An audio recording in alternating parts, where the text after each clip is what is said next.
The real estate industry is full of people doing things a certain way because that's how they always have been done.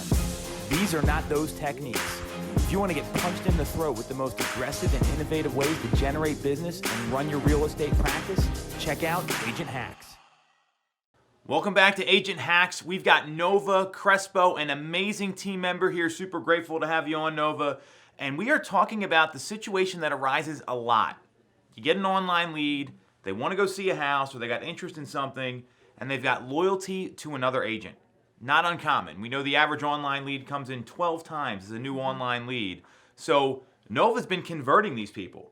So for everyone watching out there, what are 2 or 3 things you're doing to get these people to meet with you and work with you that maybe other agents haven't thought about? Okay. I think when you get a phone call or receive a phone call, you don't automatically get the lead or the new client. 3 things I do, or 3 key points I guess I can say, are persistence, response time, and information that provides value. So a lot of times I get these calls in and they're already speaking to another agent. I missed the call. And while they're speaking to another agent, I'm going ahead and I'm sending them information on the property. I'm soliciting them through text, through email. And inevitably, by the time they finish their conversation, they have all the information on the property and they respond to me because of that. A lot of times I'll just say, okay, good luck. You know, you've already scheduled the appointment. Let me know how it goes. Or if you have any other appointments that you would like, I'd be happy to show the property.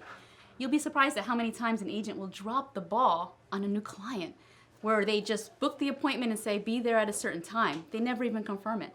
So I get these leads sometimes that way. So persistence, love it. I know you're super persistent. How many times are you reaching out to a new lead on average? On average, well, every day for about 5 days. But when they first come in, I'll reach out to them 3 or 4 times that same day, have a conversation if I can. And it's call, text, and email? You're using all the different channels? I am. What about video? Are you using video? BombBomb. Sometimes I use BombBomb. It depends on what the lead is. So multi-channel to reach out, super persistent, shows that you want their business. What kind of information are you sending? I know this is something we talked about, and I thought this was the best hack of the whole video, so take notes. Sometimes if I know that it is a particular property, I will go ahead and forward the seller's disclosure along with all my contact information, and then I say, when would you like to see the property? Now, you had another situation come up that we talked about where they had the appointment booked with somebody else, and then the agent never followed up, never confirmed. So how did you kind of work your way in there and get the appointment? Well, I knew they had booked the appointment because they had responded to my emails. So I found the time of the appointment, and the day before I reached out to them. Are you ready for your appointment on this time at this location? Has your agent provided any information regarding the appointment? And if not, can I provide you with a comparative market analysis? They then informed me that they had an 11 o'clock appointment, but it canceled, and the agent had not yet rescheduled. So I rescheduled it for them. So listen to everything she's doing here. We're sending out comps beforehand. You're sending out disclosure statements. You're being super persistent, which is the key to any sales job, is persistence and follow-up, and your response time's really fast. So anyone else that's if someone's watching this and they're having trouble with this situation coming up, what are any like tips you have for any agents out there that are running into this problem and they can't break through like you are?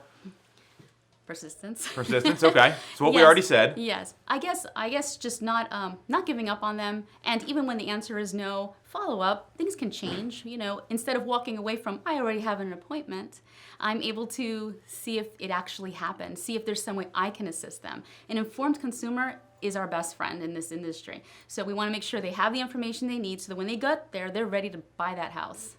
Well, what she said there is really important, is that things change, and the follow-up and the follow-through is, and you're actually following up like when they have the appointment, which is great, and that's getting her business. So the whole point is, do what you're supposed to do, get them the information, follow through, be persistent, and don't take no for an answer the first time. I mean, that's really what I'm hearing here. Yeah, and I think a big part of it also, the caveat to that is, make sure if you're the agent that gets them on the phone, that you are the one providing it so someone else doesn't take your client.